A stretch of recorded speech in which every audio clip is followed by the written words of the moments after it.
It was Christmas Eve, and the lights in Nathan's Milwaukee penthouse sparkled like stars trapped in glass. The air smelled of pine and mulled wine, and laughter filled every corner of the room. I stood near the edge of the party, clutching my small, hand-stitched purse, feeling like a stranger in my son's world. Then Nathan, my only boy, walked over, his face glowing with pride. He wrapped an arm around me and said, "Mom, how's that $4,000 a month treating you? Enough to keep you comfortable, right?" My heart stopped. The room spun for a moment, the chatter fading into a dull hum. I looked into his eyes. Those same hazel eyes I'd watched grow from a curious child to a man who owned half the skyline. "Nathan," I whispered, my voice barely steady, "I haven't seen a dime. I'm living off my pension." His smile vanished, like a candle snuffed out. Across the room, his wife, Lila, froze, her hand halfway to her mouth with a glass of red wine. The glass slipped, shattering on the hardwood floor, the sound sharp enough to cut through the holiday cheer. She didn't choke on the wine.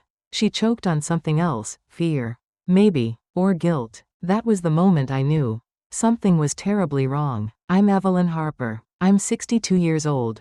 A retired seamstress living in a small rented house in Willow Creek, Wisconsin. I raised Nathan alone after my husband, Thomas, died in a truck accident when our boy was just 5. I sewed dresses until my fingers bled so Nathan could have books. I skipped meals so he could eat. And now, at this stage of my life, I learned my son thought he'd been sending me $4,000 every month for years. Only I never saw a single penny. This isn't just a story about betrayal. It's about how I pieced myself back together. How I took back everything they tried to steal, my trust, my family, my worth. So stay with me until the end. Because the best kind of strength isn't loud or vengeful. It's quiet, steady, and it rises from the ashes of what you thought you'd lost forever. My name is Evelyn Harper, and at 62, I live in a small rented house in Willow Creek, Wisconsin, where the winters bite and the summers hum with cicadas. The house isn't much, a single story with a sagging porch and a kitchen window that rattles when the wind picks up. I get by on my pension from years as a seamstress, stitching wedding gowns and prom dresses until my eyes burned and my hands ached. Some days, I still take in small mending jobs, threading needles for neighbors to make ends meet. I don't complain. I never have. 30 years ago, my world changed. My husband, Thomas, was driving his delivery truck through a snowstorm when it skidded off the road. He was gone before I could even say goodbye. Nathan was 5, too young to understand why his daddy's boots never came back through the door.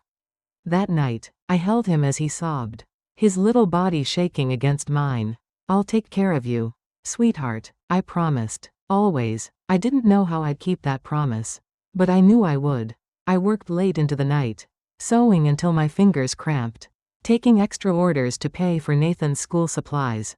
When he wanted to join the basketball team, I sold my grandmother's pearl earrings to cover the uniform fees. I can still see his face when he stepped onto the court. All gangly limbs and pride, like he finally belonged somewhere. That's all I ever wanted for him, to belong, to dream, to have a shot at something bigger than our little town. When Nathan was 12, his class went on a field trip to Chicago's planetarium. I had $9 in my account and a gas bill due. So I pawned my mother's silver bracelet, the one she wore on her wedding day. It was worth more than the $20 they gave me. But I didn't care. Nathan came home talking about stars and galaxies, his eyes brighter than I'd ever seen. When he got his first computer, I took out a loan I couldn't afford and worked weekends at a diner to pay it off. All those sacrifices paid off. Nathan was brilliant, sharp, driven, with a smile that could charm anyone. He went to college, landed a job in real estate, and before I knew it, he was a big shot in Milwaukee, buying a penthouse and marrying Lila, a woman with sleek hair and a polished laugh. I was so proud, but as his world grew, mine seemed to shrink. His calls became less frequent, replaced by holiday cards or quick texts. "Busy month. Mom, talk soon." I told myself it was normal. Sons grow up, they move on, but deep down, I missed his voice. I missed knowing he was okay. I missed him asking if I was okay. 4 years passed without a visit. Then, Out of the blue, an invitation arrived. Cream-colored cardstock, gold lettering, addressed to Evelyn Harper. You're invited to the Bennett family Christmas party. It read, Nathan's neat handwriting spelling out my name. I stood in my tiny kitchen, holding that envelope like it was a lifeline. A tear fell, and I smiled, feeling something I hadn't in years, hope. Maybe he hadn't forgotten me. Maybe this was his way of reaching out. I pulled out the dress I'd sewn myself years ago. Navy blue with tiny embroidered flowers. Saved for special occasions. I took a day off from mending. Spent my savings on a bus ticket to Milwaukee, and let myself believe, just for a moment, that things could be different. I didn't care if the party was fancy or awkward. I just wanted to see my boy. To hear his laugh. To feel like his mother again. Maybe he'd introduce me to his friends. Say, this is my mom. She made me who I am. Maybe, just maybe, he still remembered who I was. The penthouse glowed with holiday warmth. But I felt like I was standing on the edge of a cliff. Crystal chandeliers cast light across marble floors. And guests in tailored suits and shimmering dresses floated past me, their laughter sharp and unfamiliar.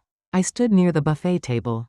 My navy blue dress, stitched with love years ago, feeling more like a relic than elegance.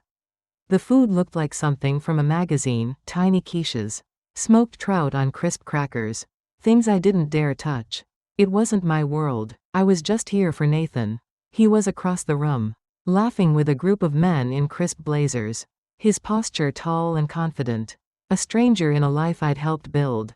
I watched him, my heart caught between pride and ache. Then his eyes met mine. Mom, he called, his voice cutting through the jazz drifting from hidden speakers. He strode over, his smile wide, and pulled me into a hug. You look great, he said, his words warm but rushed. I'm so glad you're here. I managed a smile, my chest tight. You've done well, Nathan. It's beautiful, he chuckled, sipping from a glass of amber liquor. Yeah, it's been a ride. Lila put this all together. She loves a good party. I nodded, glancing at Lila across the room. Her sleek blonde hair catching the light as she charmed a couple near the fireplace. I hadn't spoken to her in over a year, just a stiff birthday call. Her voice clipped, like she was checking a box. Then Nathan leaned in, his tone softer, almost conspiratorial. I hope you're enjoying the $4,000 a month I've been sending. Pretty nice cushion, huh? The world stopped. My breath caught, like someone had pressed pause on my heart.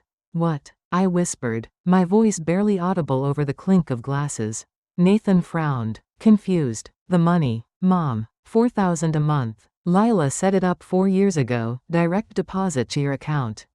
You've been getting it, right? I stared at him, my hands trembling against my purse.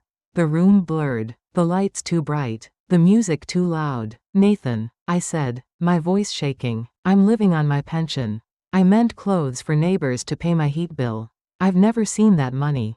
His face went pale, his eyes searching mine like he was waiting for me to say it was a joke. Mom, that's not, I mean, I've been sending it. Lila handles it. She said you didn't want to talk about it. That you were proud, wanted it quiet. Across the room, Lila turned, her eyes locked with mine. Then Nathan's, and in that split second, her smile faltered, her wine glass slipped from her hand, shattering on the floor with a crash that silenced the nearby guests. She coughed, a harsh, choking sound, waving off a concerned waiter. But her eyes stayed on me, and I saw it, clear as day. Guilt, panic, and something sharper, like a predator caught in a trap. Mom, Nathan said, his voice low, urgent, we need to talk. Let's step outside. But I couldn't move. My feet felt glued to the floor. My mind racing. 4 years, $4,000 a month. That was, I couldn't even do the math. Not then. All I knew was that I'd been scraping by, counting pennies for groceries, while my son thought he was taking care of me. And Lila, she knew. I need to go home, I said softly, my voice steadier than I felt.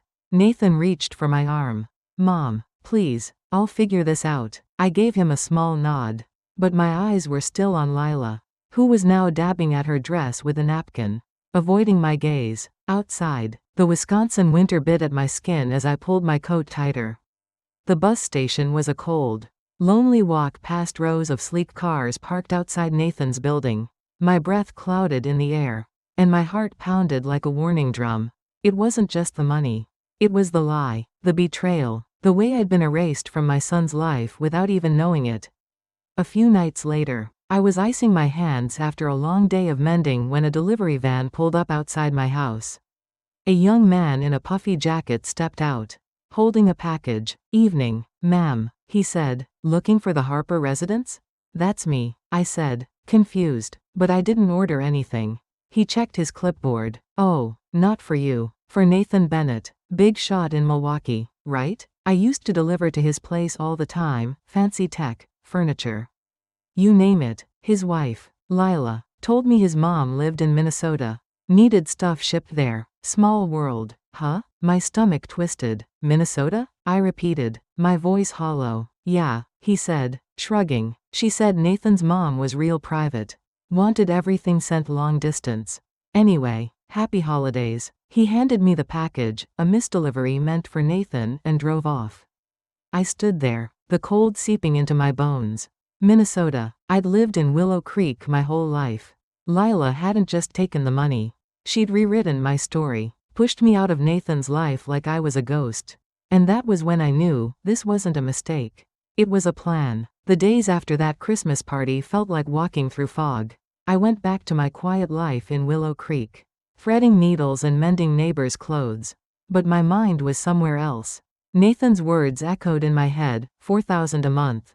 Lila set it up, and Lila's face, her panicked eyes, the shattered wine glass, haunted me. I'd spent years thinking my son was too busy to call, too caught up in his big life to remember me. But now I wondered, was it his choice? Or someone else's? I called Nathan the next morning, my hands shaking as I held the phone. "Check the accounts," I said, my voice steadier than I felt. "Find out where that money's been going." He promised he would, but I could hear the shock in his voice. The crack of doubt. "I thought you were okay, Mom," he said. "I thought I was taking care of you." I didn't know what to say to that. I just hung up and sat in my kitchen, staring at the chipped teacup I'd used for years, wondering how everything had gone so wrong. A week later, Nathan showed up at my doorstep. It was dusk, the sky heavy with the threat of snow. He looked different, tired, older, his shoulders slumped under a wool coat. He carried a leather folder, and behind him stood a woman in her 40s, sharp-eyed, with a briefcase. "This is Sarah Coleman," Nathan said as we sat at my wobbly dining table. "She's a forensic accountant, the best." Sarah shook my hand, her grip firm but kind. "Mrs. Harper," she said, "I'm here to help figure out what's been going on. And I'm afraid it's worse than we thought." My heart sank. I nodded for her to go on. Sarah opened her briefcase and spread out papers, bank statements, email printouts, transaction logs. Nathan leaned forward, his jaw tight. "I started digging after the party," he said. "Lila always handled the transfers. She said it was easier. That you didn't want to be bothered with details. I trusted her." Sarah pointed to a bank statement.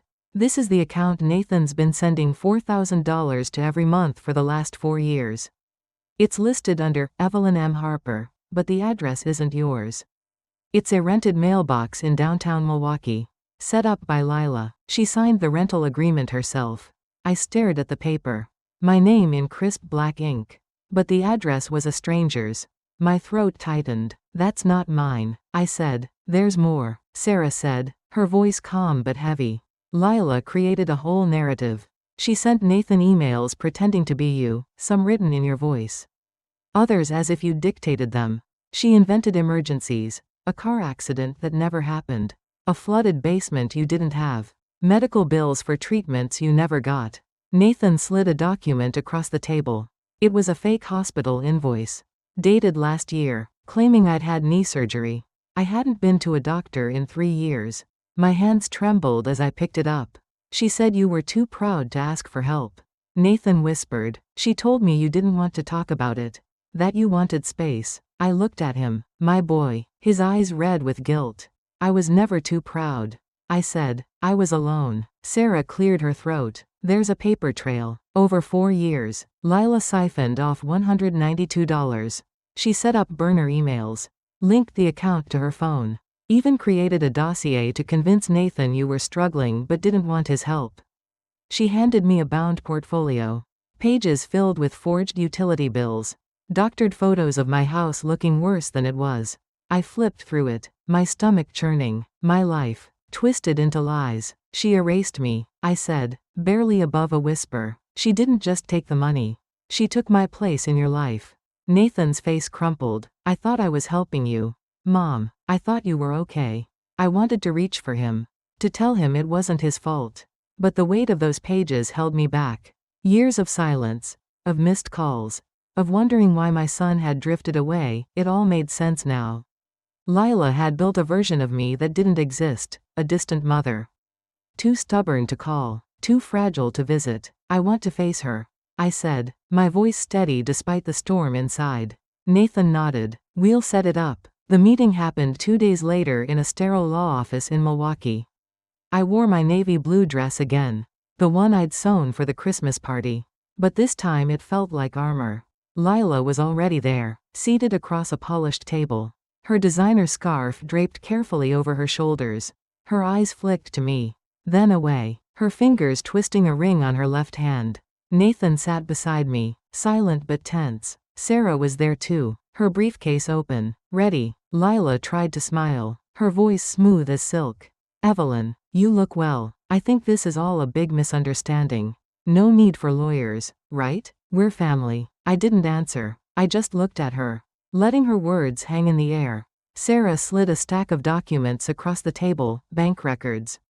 Fake emails. The forged hospital bill. Is this a misunderstanding? Sarah asked, her tone sharp. You redirected $192 meant for Mrs. Harper. You fabricated emergencies, lied about her wishes, and kept her son at a distance.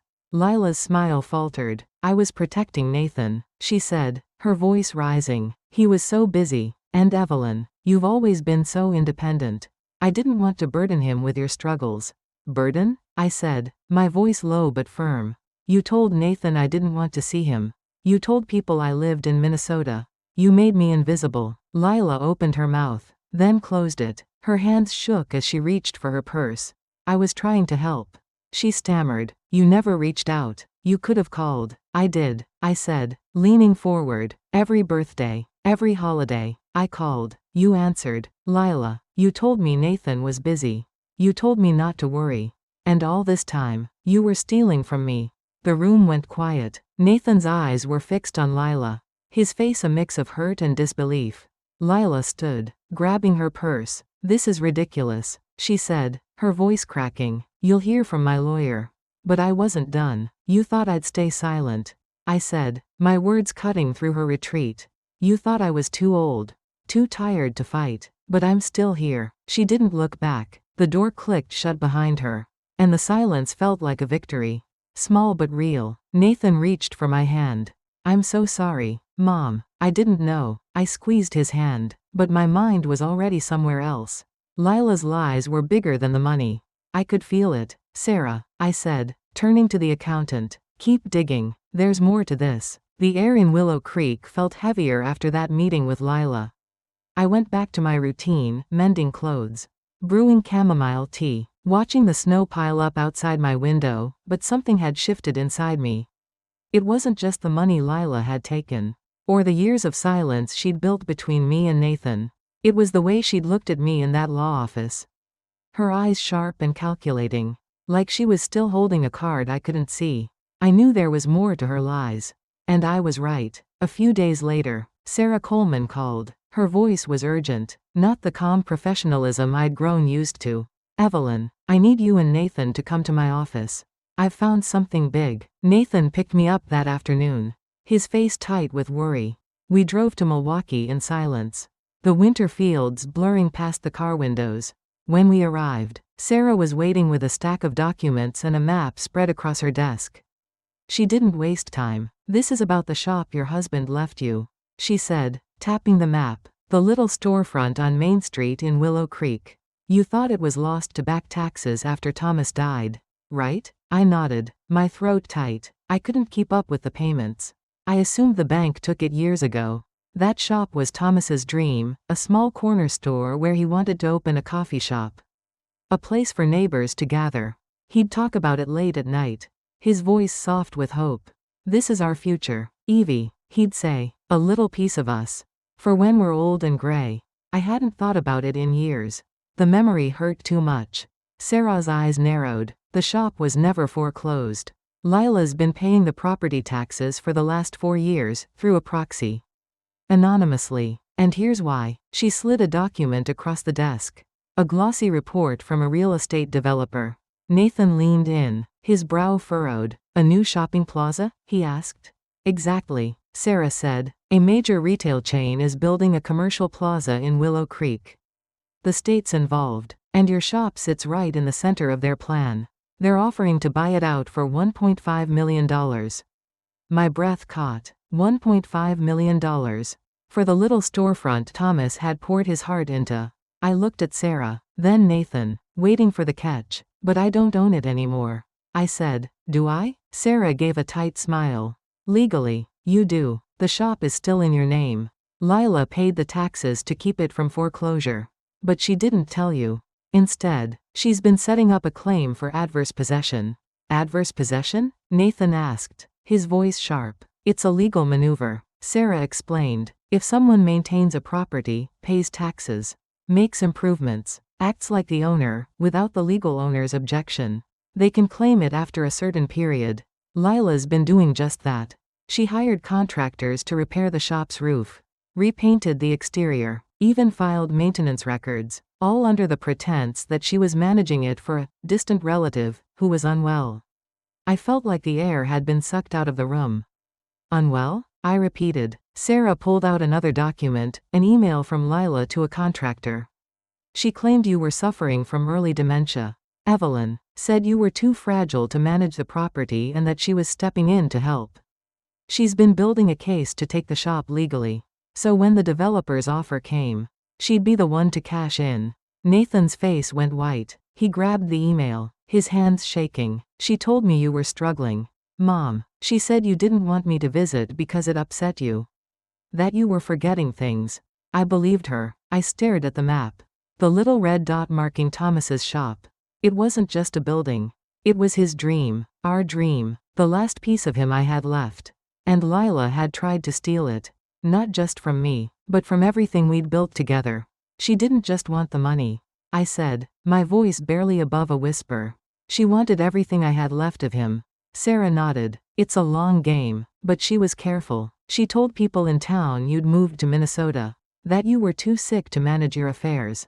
She made you invisible, Evelyn, so she could claim the shop without you even knowing. I remembered a day, maybe 2 years ago, when Lila had come to Willow Creek. She'd stopped by my house. All smiles, asking about my health, saying she was just checking in. I'd thought it was odd, she'd never visited before. Now I realized she'd been scoping out the shop, walking its creaky floors, planning her takeover while I poured her tea. Nathan's voice broke the silence. We're stopping this, Mom, I promise. He looked at Sarah. What do we do? Sarah leaned forward. We can file to reassert your ownership immediately. Lila hasn't submitted her final claim yet. But we need to act fast, before the developer makes their formal offer next week. I looked at the map again. At the red dot that held so much of my past.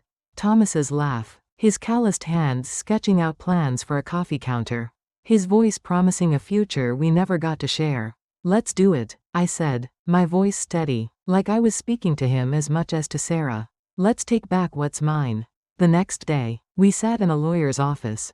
A small room with a single window letting in pale winter light. Sarah handed me a pen and a document that would reaffirm my ownership of the shop. My hand shook, not from fear, but from the weight of what this moment meant. It wasn't just about a building.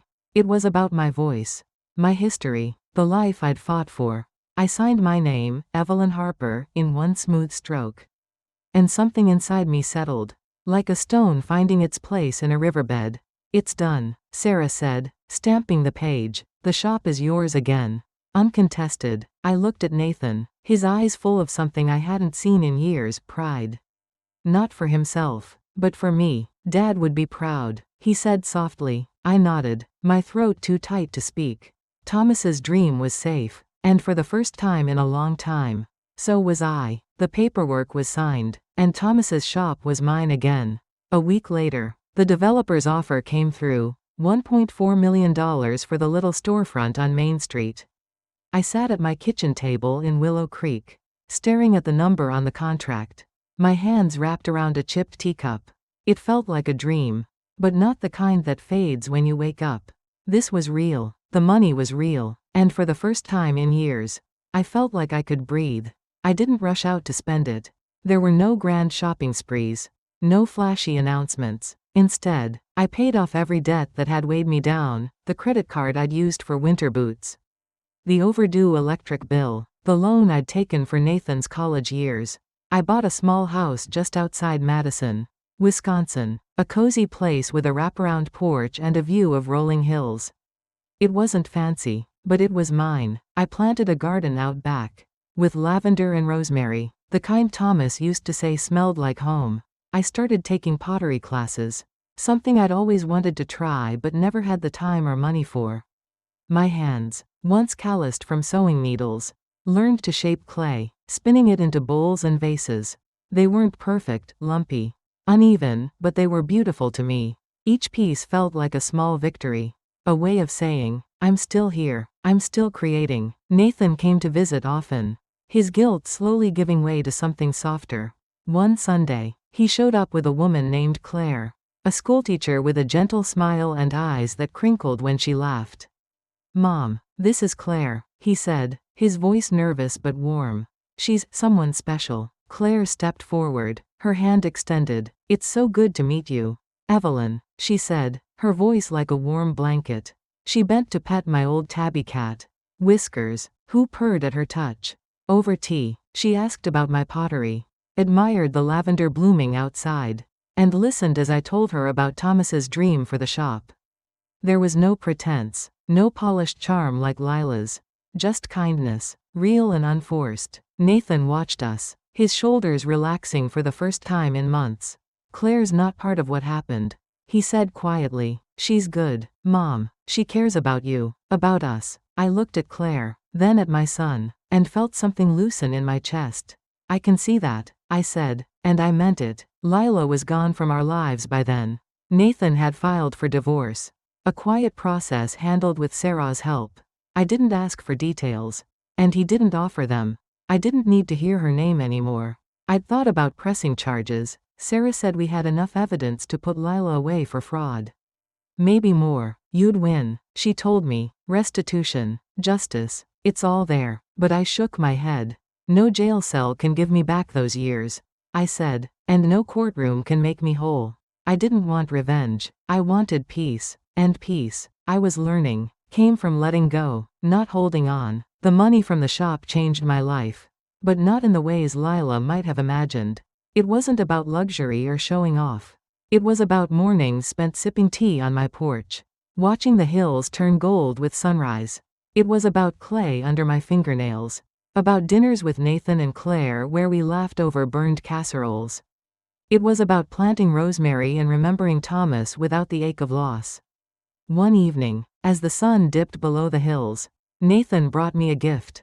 It was a framed photo of the shop before it was sold, its faded sign and weathered brick captured in soft light.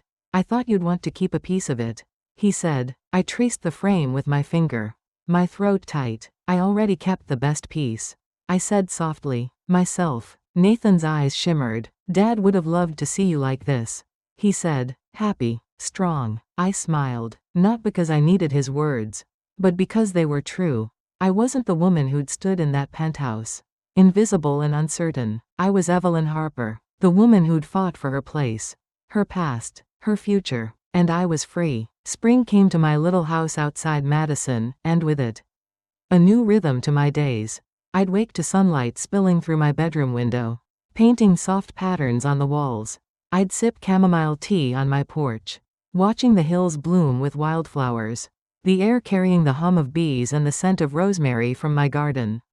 For the first time in decades, I wasn't rushing to work, to bills, to prove I was enough. I was just living. My pottery nook became my sanctuary. I'd sit at the wheel, clay cool against my palms, shaping bowls and vases that held my heart in their curves. They weren't for anyone else, just me. A quiet way to say I was still here. Still growing. Nathan and Claire visited every Sunday. Sometimes bringing a homemade pie or a bouquet of daisies from Claire's school garden. We'd talk about small things, the weather.